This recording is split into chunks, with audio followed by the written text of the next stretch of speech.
우리가 신년 두 번째 주를 맞으면서 우리가 하나님 앞에 말씀을 통해서 복 있는 사람은 저와 여러분들이 하나님의 은혜 가운데 복을 얻기를 주의 이름으로 간구합니다. 우리가 집안에 누가 결혼을 해서 며느리가 이렇게 들어왔을 때에 우리가 보통 그렇게 얘기합니다. 참 우리 집에 복덩어리가 들어왔어요. 그런 얘기를 많이 합니다. 그만큼 참 우리의 존재 자체를 우리가 말씀을 통해서 살펴보기를 원하는 것은 우리가 그런 존재들이라는 거예요. 우리가 복덩어리라는 거예요. 하나님은 그렇게 만드셨습니다. 하나님께서 아브라함에게 일찍이 우리 믿음의 조상 아브라함의 우리는 자손입니다. 그런데 아브라함에게 그렇게 말씀하셨어요. 뭐라고 약속하셨냐면 하나님께서 아브라함에게 그런 말씀을 우리에게 주고 있으십니다. 창세기 12장에 보게 되어지면 내가 너로 큰 민족을 이루고, 우리 말씀을 좀 올려주시면 좋은데 우리 저 뒤에 안 계시는가요?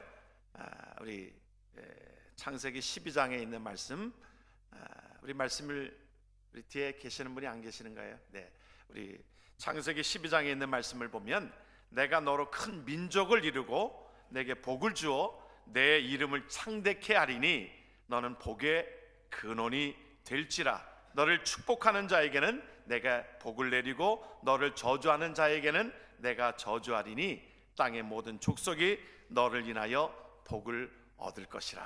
우리에게 말씀해 주고 있습니다. 그러면서 우리에게 이어지는 말씀, 갈라디아서 3장에 있는 말씀을 우리에게 보게 되어지면 갈라디아서에 그렇게 말씀합니다. 우리 말씀을 함께 같이 보겠습니다. 그러므로 믿음으로 말미암은 자는 믿음이 있는 아브라함께 함께 복을 받느니라. 우리에게 말씀을 선언하고 있어요. 그러니까 하나님께서 아브라함을 복덩어리로 하나님께서 만드셔서 내가 가는 곳마다 하나님께서 복이 있게 임한다라고 말씀하셨는데, 그것을 갈라디아서에서는 우리들에게 믿음으로 말미암은 믿음이 있는 아브라함과 저와 여러분들의 삶이 하나님 앞에 복을 받고 우리가 어떤 존재라는 거예요? 복덩어리라고 하는 것입니다. 의학, 하나의 몸을 연구한 그 의학 인체 연구를 했던 가드너라고 하는 그런 박사님이 계십니다. 그분이 사람의 어떤 그 육신적인 어떤 행복의 조건들에 대해서 세 가지가 이 조건이 되어지면 행복하다라고 하는 이야기를 하고 있습니다. 그의 책에서 보게 되어지면 세 가지의 좋은 습관을 가지고 있을 때 행복하다, 그렇게 얘기하는 것 중에 하나는 뭐냐면, 첫 번째는 그가 웃을 때에 사람들이 건강하다라고 하는 겁니다. 웃을 때에 하나님께서 우리를 참 기쁨으로 우리에게 창조하셨고 우리에게 그 웃기를 원하고 계십니다. 그래서 웃을 때에 우리가 그 가운데 행복하다라고 하는 것입니다. 이삭이라고 하는 이름이, 아브라함의 아들 이삭의 이름이 바로 웃음이라고 하는 의미를 가지고 있어요. 그래서 우리가 웃을 때에, 육신적으로 좀 웃을 때에 우리가 행복함을 느끼게 되어진다라고 하는 것입니다. 그 식인종들의 공통점이 무엇이냐고 하면 웃음이 없다는 거예요. 식인종의 그 특징이 그렇다라고 하는 것을 우리는 보게 되어집니다. 또한 두 번째는 뭐냐면 그 하나의 행복한 조건에 대해서 울음이 있는 자, 웃는 것뿐만 아니라 우리에게 울음이, 눈물이 있는 자, 이것이 행복한 하나의 조건이라 그렇게 설명을 하고 있습니다. 성경을 보게 되지면 우리 예레미야 선지자는 어떤 선지자로 우리가 유명합니까? 눈물의 선지자다. 그래서 눈물이 참 중요하다라고 하는 것을 이야기하고 있어요. 우리가 씨 뿌리는 비유에서도 보게 되어지면 거기에 바위 위에 떨어진 씨앗은 그것에 바위에 떨어져서 싹이 났다가 성경에 보니까 습기가 없으므로 말랐다 그랬어요. 그런데 그 습기를 얘기하는 것이 하나의 사람들의 마음이다, 마음의 하나의 눈물이다, 그렇게 표현을 하고 있습니다. 한나는 하나님 앞에 눈물로 기도하였습니다. 그러므로 하나님께서 한나라의 기도를 들어 응답해 주셨어요. 사무엘을 하나님께서 허락해 주셨습니다. 우리가 하나님 앞에 눈물로 하나님 앞에 나아가는 자가, 이것이 참 하나의 육신적으로도 발견되어진 것 가운데에 이것이 행복의 조건이라. 그 박사는 또한, 가드너 박사는 이렇게 또한 얘기합니다. 세 번째는 그 행복한 조건의 한 가지는 충고를 받아들이는 사람이 행복하다. 어떠한 사람으로부터 충고를 받아들이고 그것을 통해서 자기의 삶을 다시 한번 돌아보고 그래서 충고를 받아들일 수 있는 준비되어진 자, 그것이 바로 행복한 사람이다. 우리가 삼손은 그 가운데 충고를 받아들이지를 못했습니다. 결국에는 그것으로 인하여 하나님 앞에 참 버림받게 되어지고 힘들게 되어졌던 것을 우리는 기억하게 되어집니다. 오늘 시편 1편은 우리에게 주시는 하나님의 말씀 가운데에 이것이 아주 중요한 말씀입니다. 시편에 150편이 되어져 있는데 시편 150편에 들어가는 하나의 문과도 같습니다. 시편 1편은 성경을 보게 되어지면 모든 성경의 하나의 서론이자 결론적인 말씀으로 이 짧은 6절의 말씀을 우리가 보게 되어진 말씀 가운데 보면 그 가운데에 시편 1편은 하나의 우리 성경을 들어가는 데에 하나의 입문 되어지는 문과도 같다라고 설명을 하고 있습니다. 아니, 우리 신앙생활을 하는 가운데에 시편 1편의 말씀이 우리 신앙생활을 하는 데에 하나의 문과도 같다라고 우리에게 말씀해 주고 있는 것입니다. 그래서 우리가 함께 시편 1편을 보는 것은 신년 벽두에 저와 여러분들이 하나님께서 주시는 복을 흠껏 받기를 원하는 귀한 마음을 가지고 오늘 시편 1편의 말씀을, 전편의 말씀을 우리가 함께 말씀을 보았고 그 말씀을 우리가 묵상하기를 원하는 것입니다.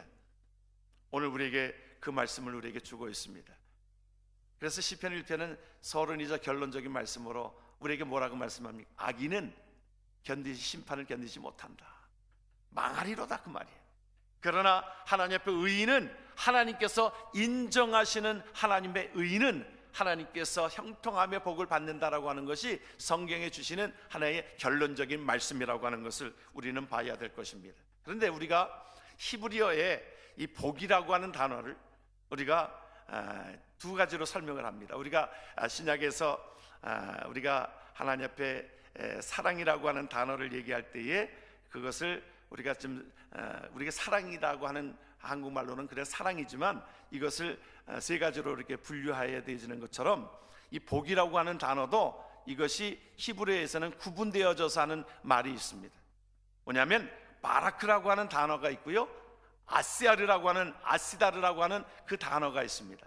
이것이 히브리어의 그 바라크라고 하는 단어는 이것은 성경에 많이 나와 있습니다. 근데 그 바라크라고 하는 단어는 우리에게 말씀해 주고 있는 것은 우리 믿는 자들이, 모든 자들이 공통적으로 받는 복에 대한 겁니다. 우리가 하나님 앞에 예수 그리스도를 믿으면, 하나님 앞에 온전하게 나아가면 하나님께서 하나님의 나라의 백성 되게 하는 모든 것에 대한 복에 대한 것들을 바라크라 이렇게 말씀을 하고 있고요, 또 하나님의 복의 개념 중에 하나는 아시아르라고 하는 것은 하나님 앞에 우리가 나아가고 하나님 앞에 복받는 짓을 할 때에, 우리가 소위 말해서 우리가 복받는 짓을 할 때에 하나님께서 주시는 복을 아시아리라고 하는 복을 우리에게 말씀해 주고 있습니다. 오늘 성경은 이렇게 말합니다. 1편의 1장 1절에 우리가 함께 말씀을 보겠습니다. 복이 어떤 복이냐? 1편 1절을 우리 함께 말씀을 같이 한번 봅니다. 복 있는 사람은 악인들의 꾀를 따르지 아니하며 죄인들의 길에 서지 아니하며 오만한 자들의 자리에 앉지 아니한다. 여러분, 이것을 바꾸어 말하면 복 없는 사람은 어떤 것이라는 거예요? 복 없는 사람은 악인들의 꾀를 따르고 죄인들의 길에 서고 오만한 자리에 앉는다. 여러분, 이것이 하나의 악한 자들의 모습이라고 하는 것을 성경은 우리에게 말씀해 주고 있습니다. 그러므로 우리가 하나님 앞에 복받는 삶에 대한 것은 악인들의 꾀를 따르지 아니한 것을 말씀해 주고 있습니다. 아담과 하와가 뱀의 유혹을 받아서 결국에는 그가 하나님의 법을 거역하고 결국에는 악인들의 그 삶에 빠져들어갈 수밖에 없었던 그 삶을 보게 되어집니다. 여러분, 사탄은 계속적으로 우리를 공격합니다. 우리 육신적으로도 보면은 우리가 계속 나쁜균들이 우리를 공격하고 있잖아요. 그런데 우리의 몸에서 어떤 항체가 그것이 이 모든 것들을 이겨내가는 힘이 될 때, 우리가 여러분들이 감기를 올해 많은 분들이 독감으로 고생을 하고 있는데 주로 이제 많이 걸리는 분들이 좀 면역력이 좀 떨어지면 우리가 이것이 그 균이 들어와서 결국에는 우리에게 힘들게 하잖아요. 우리의 저항체가 좀 떨어지고 면역력이 떨어지고, 그래서 노약자라든지 그런 자들에게 이 독감이 좀 많이 오게 되어지는 것은 그것이 저항력이 떨어지고 면역력이 떨어지면 그렇게 되어지는 것처럼, 우리가 육신적인 것들이 그렇습니다. 영적인 것도 우리가, 사탄은 계속적으로 우리를 유혹하고 공격하고 그러는 가운데, 내가 영적인 싸움에서 내가 면역력이 떨어지면, 하나님을 의지하고 믿음이 떨어지면, 이것이 죄인들의 길에 서게 되어지는 것에 유혹적인 모습이 다가오게 되어진다라고 하는 것을 우리는 보게 되어집니다. 성경을 보니까 요한복음 13장에 보게 되어지면, 이 마귀라고 하는, 마귀가 시몬의 아들 가룟 유다의 마음에 예수를 팔려는 생각을 넣었다고 그랬어요. 마귀는 그 가운데에, 예수님의 12 제자 중에서도 그 가운데에 만만한, 이 계속적으로 예수님에 대해서 비판하고 판단하고 또 계속 삐딱하게 모든 어떤 예수님의 사역에 대해서 삐딱하게 얘기하는 것에, 사탄은 그곳에 그 사람의 마음에 들어가는 것이 좋다 그러잖아요. 여러분, 사탄이, 마귀가 보았을 때, 그래서 성경은 그에게 들어가서 결국에는 그가 사탄 짓을 하게 되어지는, 가룟 유다가 사탄은 아닌데 사탄이 들어가서 사탄 짓을 하게 되어지는 것처럼, 우리가 죄인들의, 악인들의 꾀를 따른다라고 하는 것은 결국에는 우리의 유혹이 우리의 그 모든 것들 속에 들어가게 되어져서 사람들을 현혹시키고 악인들로 바꾸어 간다라고 하는 것입니다. 또한 우리가 하나님 앞에 온전한 자로 쓰임받게 하기 위해서는 죄인들의 길에 서지 아니하는 것이다, 그렇게 말씀합니다. 죄인들의 길에 서지 아니하는 것, 우리가 이것이 하나님 앞에 나아가는 것인데, 죄인들은 하나님의 법을 싫어합니다. 하나님의 법을 어기게 만드는 것입니다. 그래서 하나님의 법을 어기게 되어지면 결국에는 다투게 되어집니다. 하나님의 법을 지키는 자와 그렇지 않은 것으로 다투게 되어집니다. 그것에 아담과 하와에게 유혹이 들어왔을 때에, 뱀이 그에게 유혹하였을 때 서로 그것을 비방하고, 아담과 하와는 서로 그것을 책임을 전가하는 그러한 일들이 있게 되어지는 것을 보게 되어집니다. 지금 현실도 그러지 않아요? 때로는 교회 안에서, 교단 안에서 때로는 하나님의 법을 지키려는 자와 그렇지 않은 자가 서로 다투게 되어져서 결국에는 그 일들로 인하여 나눠지게 되어지고, 교단마다 어떤 동성애를, 그것을 인정하자 하나님의 법은 그것이 아닌데도 불구하고 인권을 주장하고, 인권, 그들에게도 인권이 있지 않느냐 하면서 그것을 주장하면서 결국에는 교단이 깨어지고 교회가 깨어지고 나눠지게 되어지는 것을 우리는 보게 되어집니다. 목사님 가운데 놀만 빈센트 빌이라고 하는 그 목사님이 계십니다. 그분의 어떤 책에 보게 되어지면 한 어느 농부에 대한 이야기가 나옵니다. 농부가 이제 그 길을 가는데 하나의 지름길로 좀 건너가려고 가다 보니까 그 갯벌 같은 것에 이렇게 좀 늪지대를 이렇게 지나게 되어졌습니다. 그가 무릎까지 오는 장화를 신고 있었는데, 지나가다 보니까 그곳에 쑥 하나의 늪지대에 쑥 빠져들어가게 되어진 겁니다. 쑥 빠져들어가게 되어지니까 이게 발을 옮기려고 해도 옮길 수가 없는 겁니다. 늪 속에 점점 이것이 빠져들어가게 되어지니까 도저히 발을 한 발짝도 옮길 수가 없던 것입니다. 그래서 옆에 보니까 그 갈대밭에, 이 갈대에 그것을 있는 것을, 그를 붙들려고 했습니다. 그것을 붙잡았어요. 붙잡았는데 그것을 붙잡고서 일어나려고 하니까 결국에는 그 갈대가 힘을 못 쓰고 결국에는 그것이 부러진 것입니다. 점점 그것을 붙들고 나오려고 했지만 그것이 소용이 없었습니다. 그런데 이 농부가 지혜가 있었습니다. 이 장화를 벗어버리면 되겠구나. 같이 장화를 끼고서 이것을 붙들려고 하니까 올라오지를 못한 것이었습니다. 그러면서 그 장화를 벗는 마음으로 이 갈대를 뚝 붙잡고 올라왔더니 올라가게 되어졌다라고 하는 이야기를 소개하고 있습니다. 우리가 죄의 늪에 빠져서 결국에는 그 길을 벗어나지 못하면, 결국에는 벗어내지를 못하면 그것은 결국에는 계속 소용돌이 치고 결국에는 그 늪에 빠질 수밖에 없는 것을 우리는 보게 되어집니다. 그래서 우리가 하나님 앞에 죄의 그 수렁에 들어갈 때에 우리는 예수 그리스도 앞에 나와야 될 것입니다.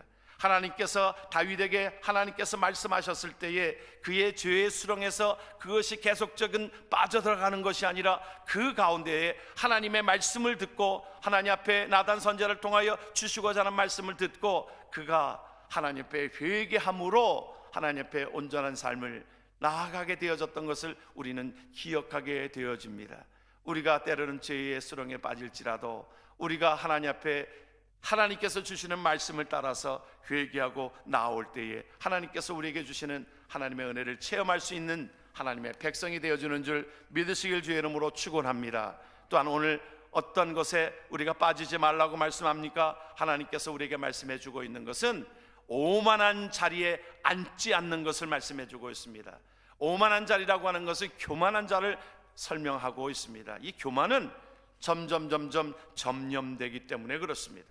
고린도후서에 그렇게 말씀합니다. 너희는 믿지 않는 자와 멍에를 함께 매지 말라. 의와 불법이 어찌 함께하며 빛과 어둠이 어찌 사귀게 되어지는가 말씀을 하고 있습니다. 그러면서 잠언서 16장은 이렇게 표현합니다. 같이 한번 말씀을 봅니다. 겸손과 여호와를 경외함의 보상은 재물과 영광과 생명이라 말씀하고 있습니다. 교만의 반대말은 겸손이잖아요. 하나님의 말씀을 겸손하게 여기고 우리가 저와 여러분들의 삶을 하나님께서 하나님의 말씀을 겸손하게 여기고 이 미국의 그 스탠퍼드 대학에서 그 조사를 했습니다.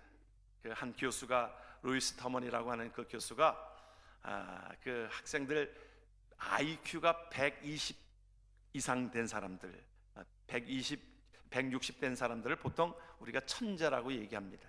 그렇죠? 우리가 천재라고 얘기하는데 그 사람들을 어릴 때의 그 천재라고 했던 160대는 IQ가 160 이상 되는 사람들을 이것을 나중에 관찰을 하게 되어서 이것을 하나의 리포트 형식으로 발표를 하게 되어졌습니다. 그런데 IQ가 160 어렸을 때 160으로 이상으로 진단되어진 자들이 나중에 보면은 그것이 그렇게 훌륭하게 자라지를 못하고 실패한 인생을 살고 있는 것을 공통적으로 발견하게 되어진 것입니다.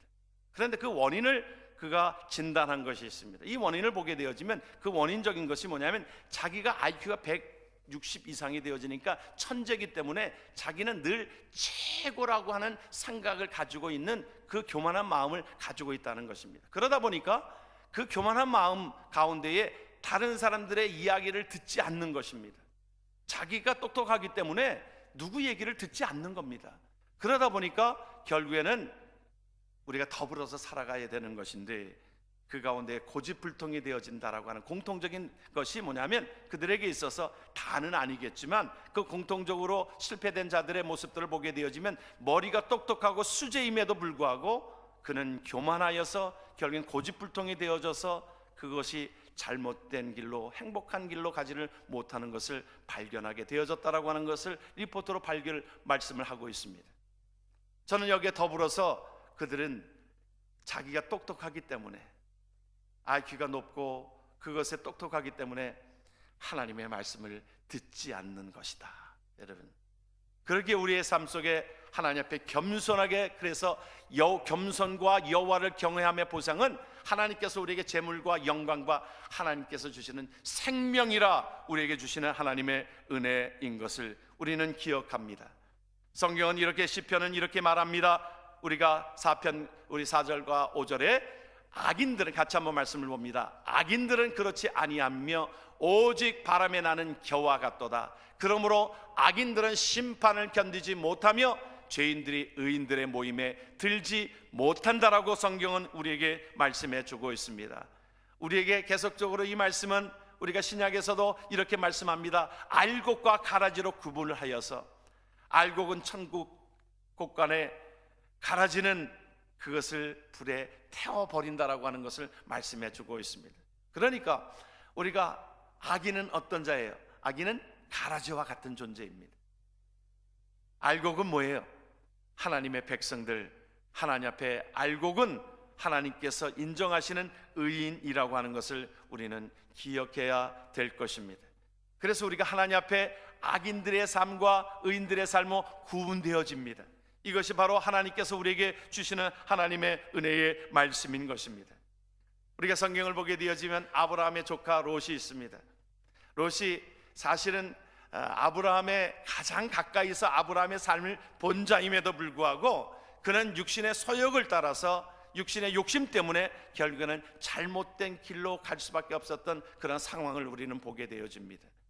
아브라함은 정말 하나님의 말씀대로 살려고 노력했던 하나님의 참 귀한 자입니다. 그렇잖아요. 그래서 아브라함이 나중에는 자신이 참 함께하였던 그 양과 이 모든 것들을, 우리가 재산의 모든 것들을 이제 롯과 함께 나누는 그 장면이 나오게 되어지면서 이제 서로 다투게 되어지니까 이제 아브라함이 롯에게 제안을 합니다. 네가 이제 먼저 떠나서 이제 나누어서 네가 그 모든 것들을 갖고 와야 되겠다. 그렇게 하면서 참 아브라함이 훌륭한 점이 뭐냐면 자기가 먼저 그 기득권 자이잖아요. 그 가운데 좋은 것을 택할 수도 있었습니다. 그런데 아브라함은 롯에게 그것을 선택하도록 하였습니다. 네가 먼저 선택해라.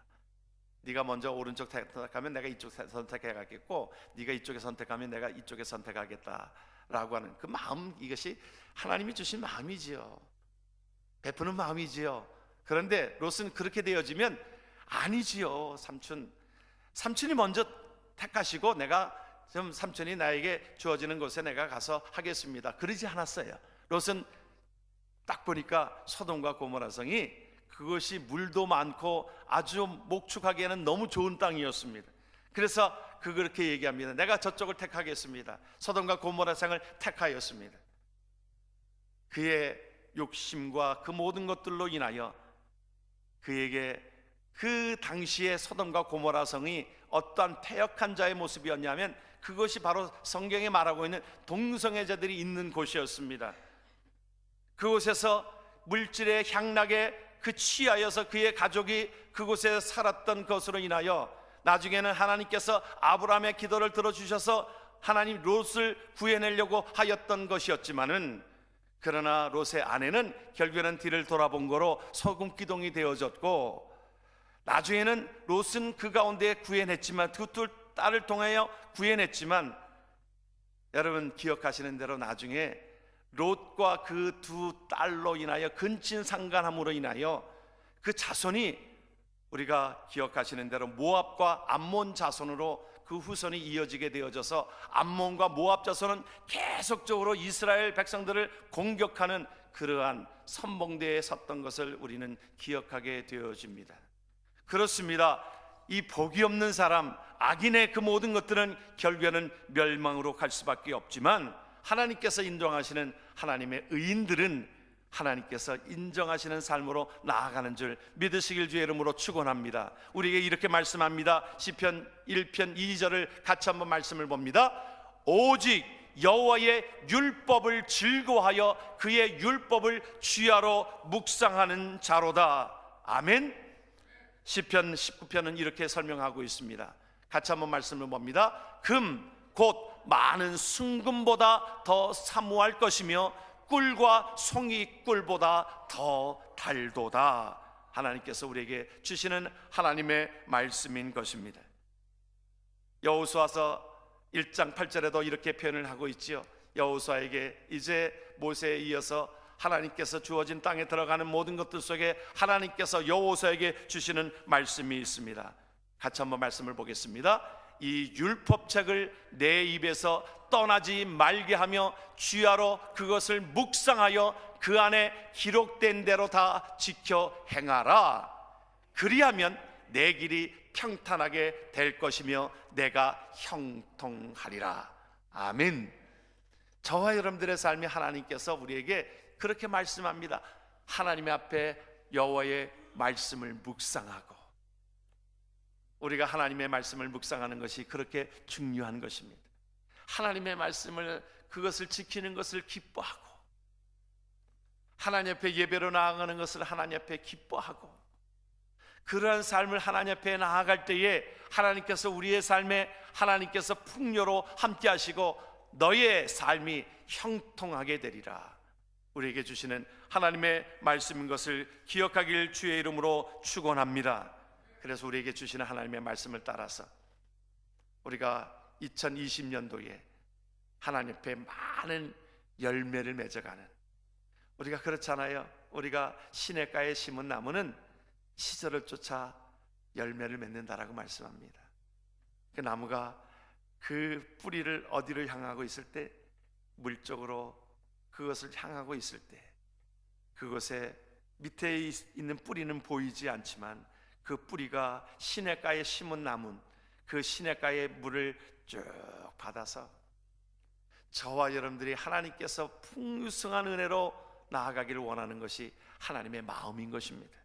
그래서 오늘 우리가 하나님 앞에 시편 1편을 통해서 하나님께서 우리에게 주시는 복이 있는 사람은 어떠한 자냐라고 하는 말씀을 통해서 우리가 더욱더 많은 열매를 맺어가는 하나님의 백성 되어지길 주의 이름으로 축원합니다. 그래서 우리에게 성령의 열매를 우리가 맺어가기를 원합니다. 그래서 우리가 말씀에 갈라디아서 5장 22절과 23절을 우리 말씀을 같이 한번 말씀을 보면서 우리가 저와 여러분들의 삶이 이러한 열매들이 우리 안에 주렁주렁 나타나기를 주의 이름으로 부탁을 드립니다. 같이 한번 말씀을 봅니다. 오직 성령의 열매는 사랑과 희락과 화평과 오래 참음과 자비와 양성과 충성과 온유와 절제니 이 같은 것을 금지할 법이 없느니라. 아멘. 기도하겠습니다. 아버지 하나님, 은혜를